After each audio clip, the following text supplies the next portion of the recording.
Hi there, everyone. My name is Stephen Stewart, and I'm the Associate for Outreach and Public Services at the Hackney Library at Barton College in Wilson, North Carolina. Today I am speaking with award-winning author and champion mojo storyteller Joe R. Lansdale. Mr. Lansdale will be speaking at the Friends of Hackney Library Spring Dinner and Lecture on March 13th, 2012. Thank you for joining me today, Mr. Lansdale. Your new book, Edge of Dark Water, is getting great reviews, and many of them have compared your writing in this book to Mark Twain. Can you tell us about some of your influences and what you think about the Twain comparison? Well, I mean, anybody that gets compared to Mark Twain, that's impressive. Of course, I think, like a lot of writers, I prefer not to be so much compared, but it's thought to be my own writer. But there is no doubt that Mark Twain is a heavy influence, as is Jack London and Rudyard Kipling, even Edgar Rice Burroughs, who would not be considered the world's greatest writer by a lot of people, but man, he had one of the world's greatest imaginations when you're 11 or 12. And those people had tremendous influence. And later on, Flannery O'Connor was a very big influence. And Harper Lee, of course, wrote my favorite novel, To Kill a Mockingbird. David Grubb, who wrote Night of the Hunter. So there's a lot of influences, a large number of them Southern. I've certainly read a lot of non-American writers, but I have to admit that American writers like John Steinbeck and Ernest Hemingway and F. Scott Fitzgerald and Ray Bradbury and Robert Bloch and Richard Matheson and Charles Beaumont have all been major influences in one way or another. Raymond Chandler, Dashiell Hammett, James Cain. I mean, the list is fairly large. And distinguished. Very nice. Yeah, I love those guys. Ladies, large number of them are ladies, if you'll notice. Flannery O'Connor, Harper Lee. Oh, I forgot Carson McCullers. I just love those writers, especially the Southern ones, who I think tap into something that's somewhat unique culturally. Definitely. For those who haven't read your any of your work before, can you define mojo storytelling for us? Well, that's actually a term my webmaster, Lou Bank, came up with, and then it sort of just stuck. But he put it up there and thought, well, this will be clever, and he was right. It stuck. But all I think of is that what I think he was after is that I write to tell a story. I'm a storyteller. I like to think I have certain facilities as a writer, that I have a certain style, and I'm concerned for characters and dialogue. But at the bottom of it all, I think that what I try to have is the ability to tell a story and to pull people in. And I think, more often than not, I'm successful. Definitely. As to how successful is up for the reader to decide. Definitely. Since you write in so many different genres and for different formats, how would you approach, or are there differences in how you approach writing a screenplay versus a novel versus a short story, that sort of thing? Well, primarily I just try to write as well as I can, no matter what I'm writing, and I try to tell the story in the medium I'm working on, obviously. I mean, if I'm writing a screenplay, I know that there's things that I cannot put in the screenplay. I can't give a tremendous amount of backstory. I can't, have constant thoughts going on in their head. I mean, some of these things can be done from time to time in film, but only in a limited way. So there are a lot of things that a novel can do that a screenplay can't.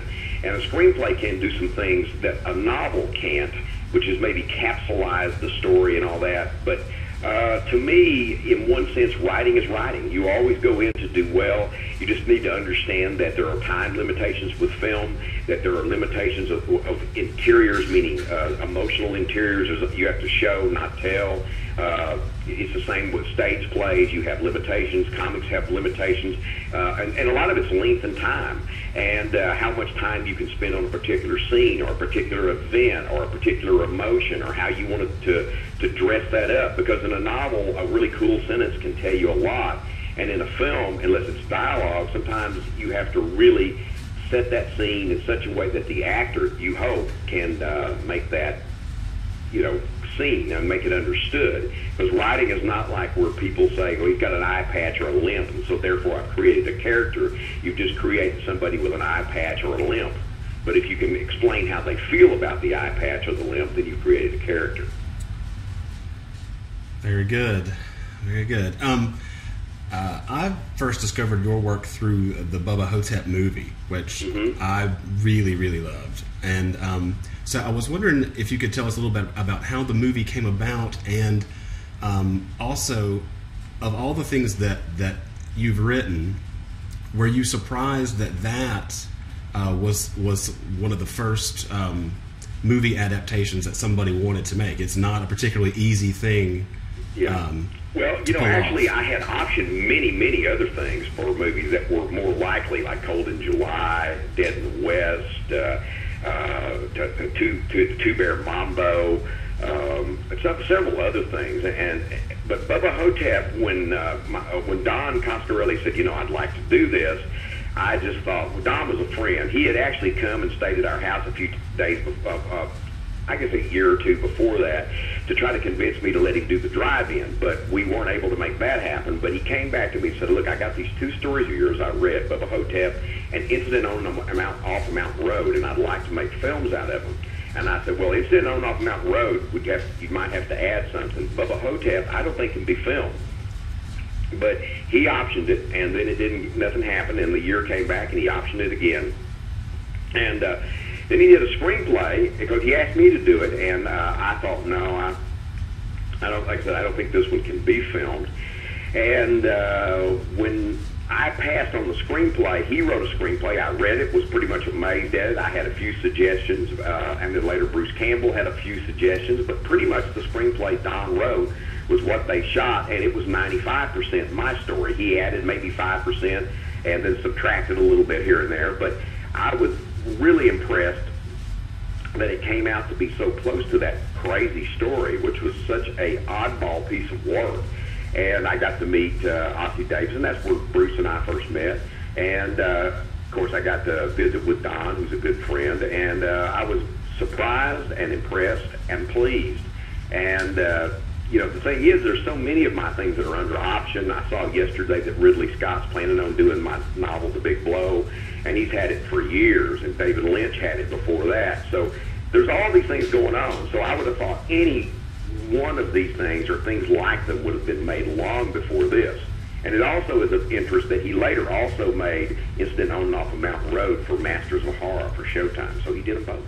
And they're both really good. Yeah, I think so, yeah. But what did you think about the casting of Bubba Ho-Tep? Well, it was perfect. The funny thing was Ossie Davis is a hero of mine, so I was just pleased as could be, and I got to meet him, and it meant a lot to me. Of course, I knew who Bruce Campbell was, but my son said, Daddy, if you ever get a movie, said, would you put my favorite actor in it, Bruce Campbell? And I said, well, son, I don't always get to pick that kind of thing. But then again, here they came and said, Bruce Campbell. And I said, well, yeah, that's great. And so Keith got to meet Bruce, and, that was a big moment for him. And so it all kind of worked out. He couldn't have been a more pleasant surprise all the way around. That's pretty cool. And then, of course, I got to know Bruce, who I really like. He's a great guy. That's very cool. I was surprised when I first saw it, because I heard the premise of the movie and thought, I have to go see that. Well, and what Don said he read the premise on the back of a book and said, man, this I have to read. Yeah, so, well, exactly. Yeah. And I saw it, and it wasn't at all what I thought it was going to be, but it was so much better. It's like that's a point that's interesting, because a lot of reviewers really loved it, but there were some who went in thinking they were going to see a sort of kick-ass Bruce Campbell movie in the vein of Evil Dead, and were disappointed. And some of those same reviewers 2 years or 3 years later came back and said, you know what, when I saw this the second time, I got it, and I wasn't expecting it to be something different. And so many people too have said that it's Bruce's best performance, that they really saw the depth of his ability as an actor, and I think all of that's true. And I think that it's more than a horror movie in the rawest sense. I don't mean to use that as a derogatory term, because I think horror, crime, whatever, it can all be wonderful and it can all be terrible. It just depends on the piece. But this was an example of using horror and drama and comedy, and I think something with some thematic depth, and having it actually transfer to the screen. Absolutely. Well, since we're talking casting, and you have several other things in the works, do you have any ideas for who would be your ideal Hap and Leonard? Well, I've had so many, because I've been writing them so long, and they get too old to play the part. In my mind, they're older, but in the movie people's minds, they're not. And my earliest back in when I wrote the first one, which was, I think, about 1989, it was Jeff Bridges and Lawrence Fishburne. And then they probably got too old for it. And then there was, at one point it was cast. They actually were going to make Mucho Mojo. They had a great screenplay by Ted Talley, who wrote the screenplay for Silence of the Lambs. He did a great job. And then they had Josh Lucas and Don Cheadle, who were all supposed to play the part, and then the whole thing died. But at this point in time, I don't really know that I have anybody so much in mind. It's possible that by the time they actually make it, if they ever do, all the people I might have in mind might be too old. At least by movie standards. Any ideas for Jebediah Mercer? Jebediah Mercer, I've actually thought about writing and directing one of those myself. The Dead in the West thing sold in France, and the problem is that France bought the rights outright. I own the book, but the film rights they bought for quite a bit of money, and then they never made the film. So that film will never get made unless they make it.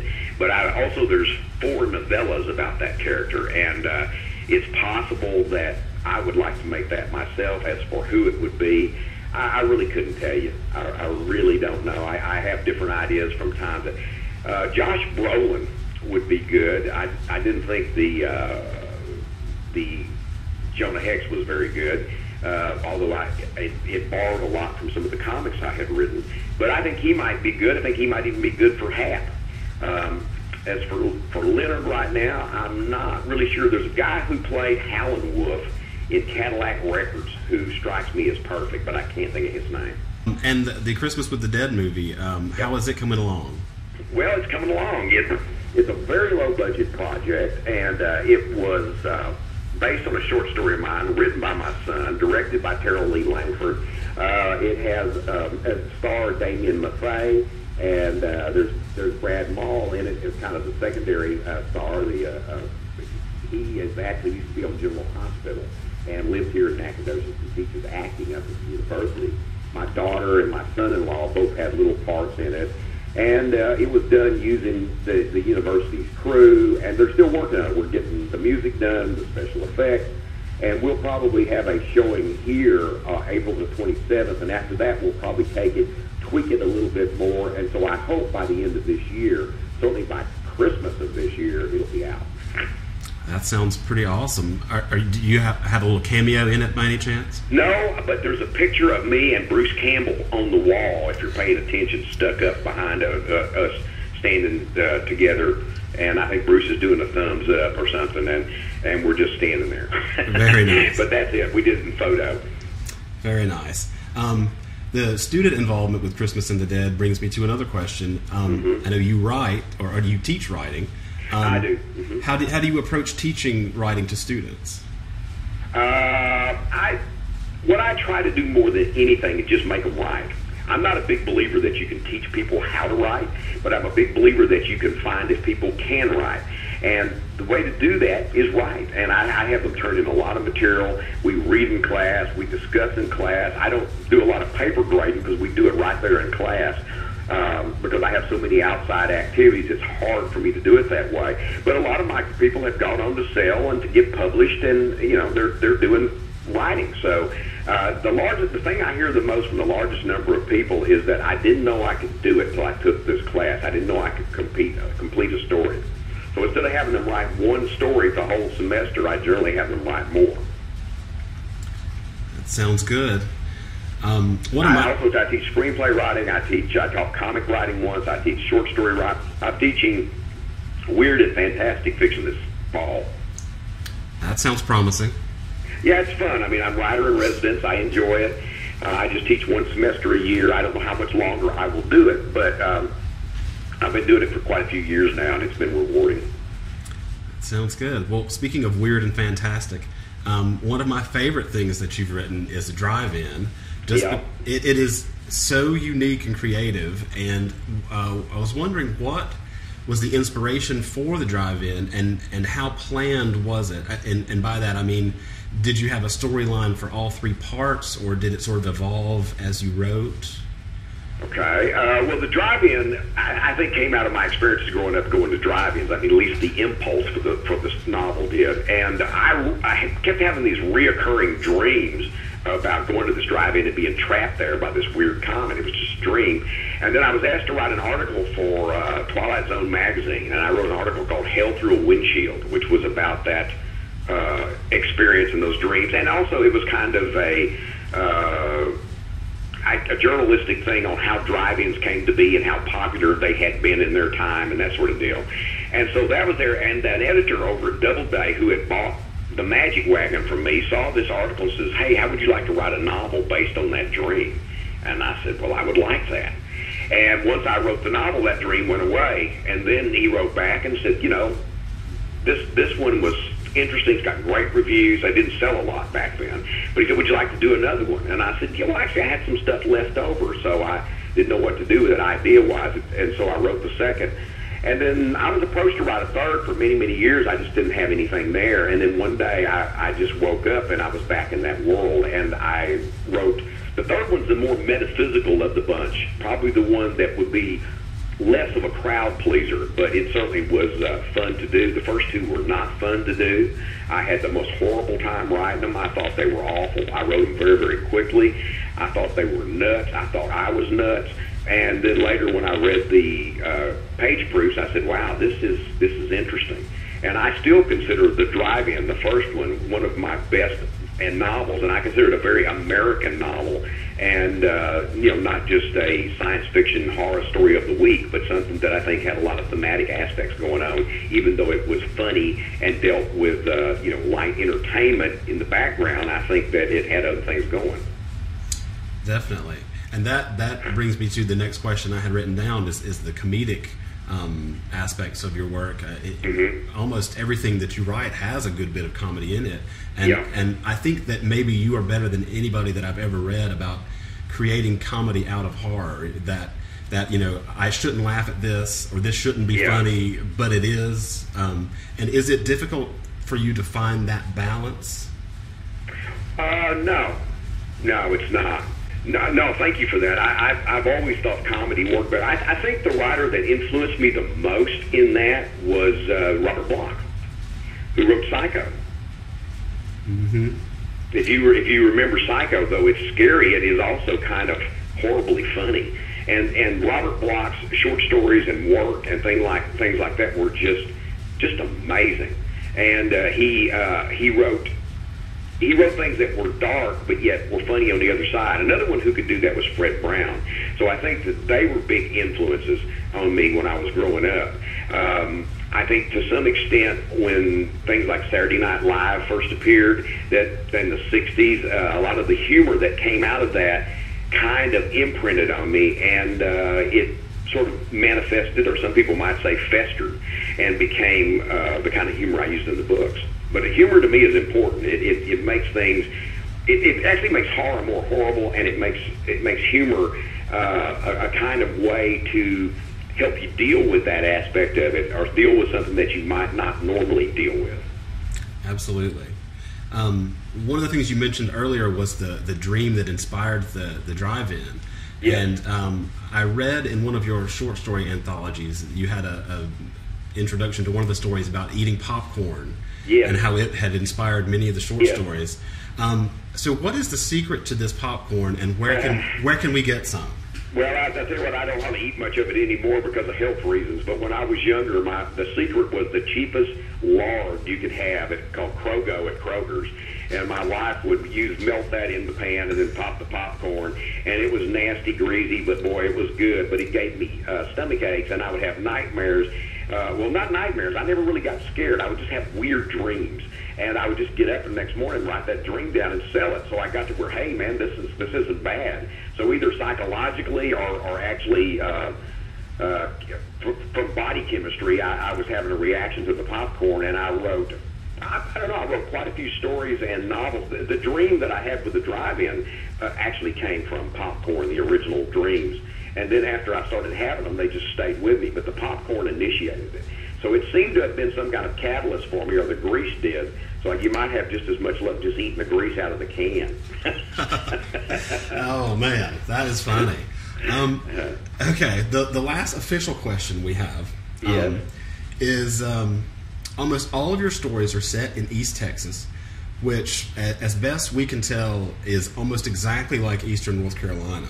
Probably very similar. And is that, well, actually, I guess the best way to phrase it is, do you set the stories there because that is where you're from and it's an area that you know, or is there more to it than that? I mean, is it an attempt to sort of show that area to the rest of the world? Or? It's kind of all those things, but probably the main reason I do it is just what I know. When I first started out writing, it never occurred to me to write about where I was from.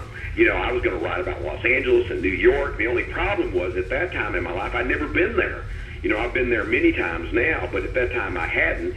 And you know, the place you grow up in, that's the place you grow up in. You're used to it. You think about it all the time. And you don't think about it at all in the common sense, but yet you think about it all the time in the base sense because you're going to town, you're driving through the woods, you're going over the creeks, you're seeing the same sort of people, you're meeting similar kinds of people, and it just seems every day. But when I got a little older, I came across a story called Crawfish by Ardith Mahar, who died just this week, and was a dear friend of mine. I knew her for 37 years. She was 81, and she wrote a number of novels, some about East Texas, a lot of science fiction novels, galactic things. Of all of them, she was a very good writer, and she wrote a lot of short stories, and this one was in an Alfred Hitchcock anthology, and it was called Crawfish, and it was about this East Texas character, and it just rang so true in the language and in the attitude. And when I read that story, I guess I must have been about 23. I'd already been selling articles. I started selling when I was 21. But when I read that story, I thought, I can actually write about where I came from, and it's far more interesting than I thought. And so when we moved from where we were there in Texas, which was Starville, to Nacogdoches, one of the first people I met was Ardith Mahar, who lived in Nacogdoches, and we became friends. But that story, and I told her frequently, changed my life and changed my direction as a writer. I think I would have been a writer, but I think once that happened, that it still took a few years for me to really get what I was going after, but it was because of that story and because of that connection to East Texas that I began to actually write from the heart, and I began to feel that I knew what I was talking about, that the characters were real. That doesn't mean I feel restricted to East Texas, and I've certainly written a few things outside of it, and I probably would again, but it did make me realize that East Texas is very important to me, and perhaps in a broader sense, the South, because a lot of the South and East Texas are very similar. East Texas is nothing like North Texas or Central Texas or Southern Texas or West Texas. It's a world unto itself that has a lot more Southern influence and it looks more Southern. It's a lot of trees, a lot of water. There's no mountains, but there's a rolling, like little rolling hills. It's a different sort of place, and I think that once I latched into that, it really spoke to me, and I was able to write better. In many of your stories and novels, you mention an aluminum chair factory. Is there really an aluminum chair factory? Yes, I worked in an aluminum chair factory when I was in high school. I worked there at night. I have what they call a work permit, and I think we got out at 2:30 instead of 3:30, and then I drove over to Owentown, which was just really a little area that had like a few businesses like the aluminum chair plant, and I went to work there at nights. And I have a feeling we probably worked more hours than we were supposed to for our age, because it seemed like we went on at 3:30 and it stopped at midnight. But I know that's right, in fact. And so I worked there all during the school year. I think it was my junior and senior year, certainly my senior year, and then there in the summer after school for a while. And it was just such a horrible, horrible job. I told myself, my gosh, I can't do this the rest of my life. I always assumed I was going to get a degree, teach, and then write. I'd always wanted to write ever since I was 9 years old, but that aluminum chair factory made me want to do it more than ever. And so within 3 years after that, I was beginning to sell articles, and 7 years after that, I was full-time. That sounds good. I still have nightmares. That's the only nightmares I ever have, is that I dreamed all this, and I'm actually got to get up in the morning and go to work at the aluminum chair.